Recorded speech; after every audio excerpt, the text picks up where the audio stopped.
कहानी नीलांबरी सुरों की देवी। बहुत समय पहले जब धरती पर संगीत और शांति लुप्त होने लगी थी, तब देवलोक में एक सभा बुलाई गई। देवताओं ने कहा, मनुष्यों के हृदय से प्रेम और सौंदर्य मिटने लगा है, उन्हें फिर से मधुरता सिखानी होगी। तब ब्रह्मा ने मुस्कुराकर कहा, समय आ गया है नीलांबरी को पृथ्वी पर भेजने का।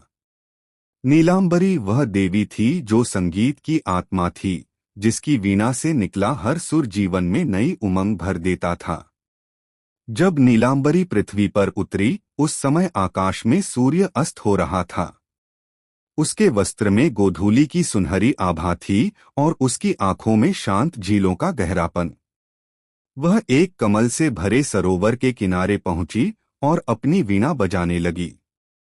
उसकी धुन सुनते ही सूखे पेड़ हरे हो गए, कमल फिर से खिल उठे और पक्षियों ने चहकना शुरू कर दिया।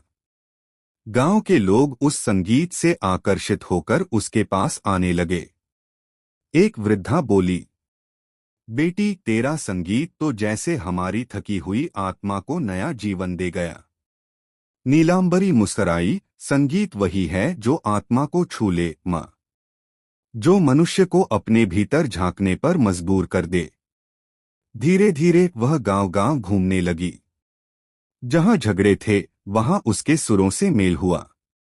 जहां दुख था, वहां उसकी वीणा ने आशा का दीप जलाया।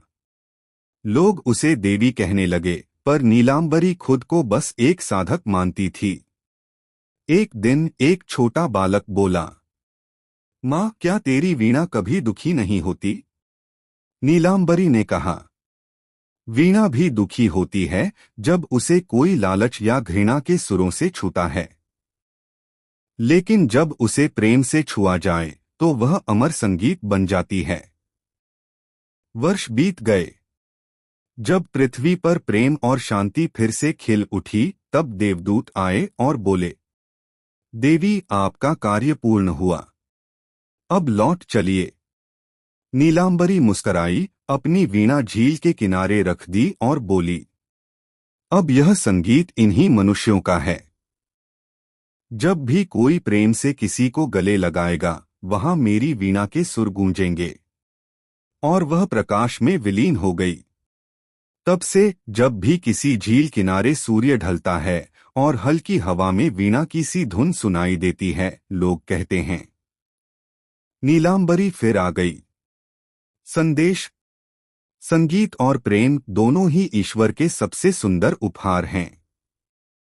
ये जब मिलते हैं तो इंसान खुद देवता बन जाता है।